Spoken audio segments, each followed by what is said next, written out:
Cupra, deux nouveautés en 2024 et 2025. La Cupra Born se sentira un peu moins seule.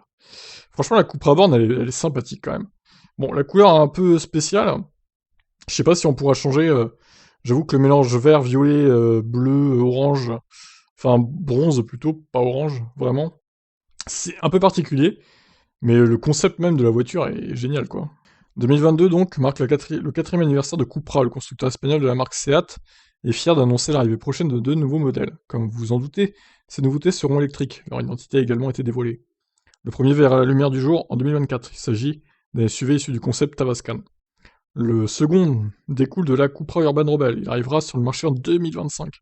Il nous reste donc pas mal de temps avant de découvrir ces deux Cupra électriques. La marque se montre assez discrète, mais tout porte à croire que ces nouveautés reposeront sur la plateforme MQB de la maison mère Volkswagen, et déjà utilisée par de nombreux modèles. Notre quatrième anniversaire revêt une signification particulière. Les projets que nous avons en réserve pour 2022 incluent l'intention de doubler nos ventes, de doubler notre chiffre d'affaires, de doubler notre réseau de vente. C'est pourquoi nous appelons notre ambition Cupra 2.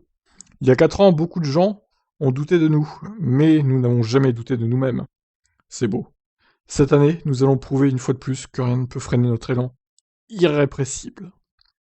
Pour l'heure, Cupra ne propose qu'à ses clients une seule voiture électrique, la Cupra Born, une copie un peu plus puissante, même si bon, ça reste quasiment les mêmes perfs en 0 à 100, de la ID3 donc.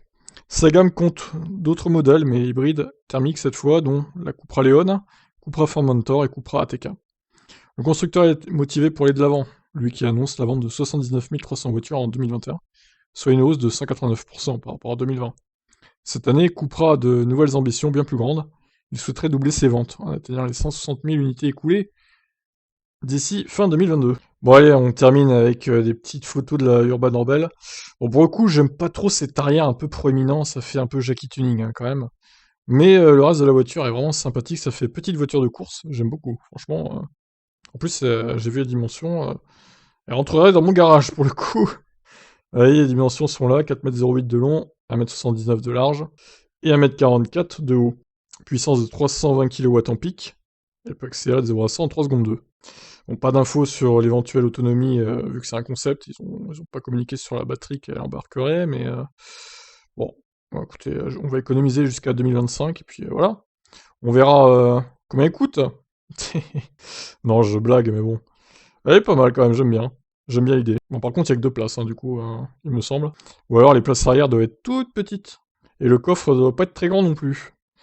Voilà pour ces modèles Cupra. Je vous laisse réagir. Ciao, ciao.